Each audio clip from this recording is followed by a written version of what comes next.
नमस्कार दोस्तों, कैसे हैं आप सब। माइथोलॉजी एंड व्लॉगिंग चैनल में आपका स्वागत है।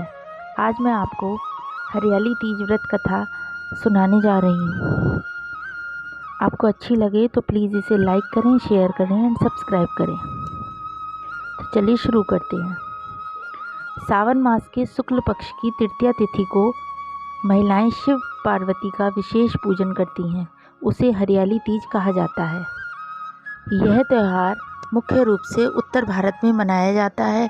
इस दिन स्त्रियां माता पार्वती जी और भगवान शिव की पूजा करती हैं। इस दिन महिलाएं निर्जला व्रत रखती हैं। इस व्रत को करवा चौथ से भी कठिन व्रत बताया जाता है। इस दिन महिलाएं पूरा दिन बिना भोजन जल के दिन व्यतीत करती हैं तथा दूसरे दिन सुबह स्नान और पूजा के बाद व्रत पूरा करके भोजन ग्रहण करती हैं। इसी वजह से इस व्रत को करवा चौथ से भी कठिन माना जाता है।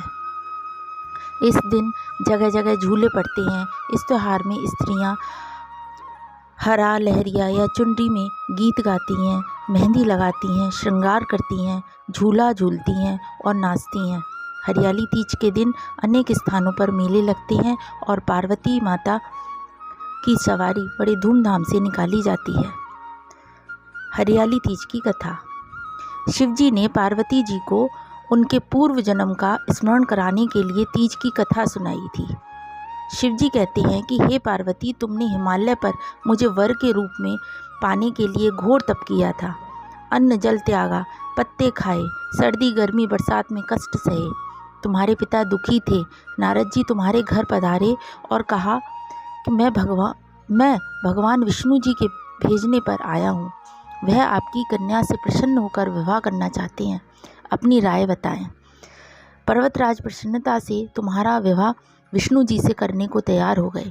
नारद जी ने विष्णु को यह शुभ समाचार सुना दिया, पर जब तुम्हें पता चला तो बड़ा दुख हुआ। तुम मुझे मन से अपना पति मान चुकी थी। तुमने अपने मन की बात सहेली को बताई। सहेली ने तुम्हें एक ऐसे घने वन में छुपा दिया जहाँ तुम्हारे पिता नहीं पहुँच सकते थे। वहाँ तुम तप करने लगी। तुम्हारे लुप्त होने से पिता चिंतित होकर सोचने लगे, यदि इस बीच विष्णु जी बारात लेकर आ गए तो क्या होगा। शिवजी ने आगे पार्वती से कहा, तुम्हारे पिता ने तुम्हारी खोज में धरती पाताल एक कर दिया, पर तुम ना मिली। तुम गुफा में रेत से शिवलिंग बनाकर मेरी आराधना में लीन थी। प्रसन्न होकर मैंने मनोकामना पूरी करने का वचन दिया। तुम्हारे पिता खोजते हुए गुफा तक पहुँचे। तुमने बताया कि अधिकांश जीवन शिवजी को पति रूप में पाने के लिए तप में बिताया है। आज तप सफल रहा। शिवजी ने मेरा वरण कर लिया। मैं आपके साथ एक शर्त पर घर चलूँगी, यदि आप मेरा विवाह शिवजी से करने को राजी हों। पर्वतराज मान गए। बाद में विधि विधान के साथ हमारा विवाह किया। हे पार्वती, तुमने जो कठोर व्रत किया था उसी के फलस्वरूप हमारा विवाह हो सका। इस व्रत को निष्ठा से करने वाली स्त्री को मैं मनोवांछित फल देता हूँ। उसे तुम जैसा अचल सुहाग का वरदान प्राप्त हो। आपको ये मेरी हरियाली तीज की व्रत कथा कैसी लगी, प्लीज़ कमेंट बॉक्स में ज़रूर बताएं और मेरी वीडियो को लाइक करें, शेयर करें एंड सब्सक्राइब करें। धन्यवाद।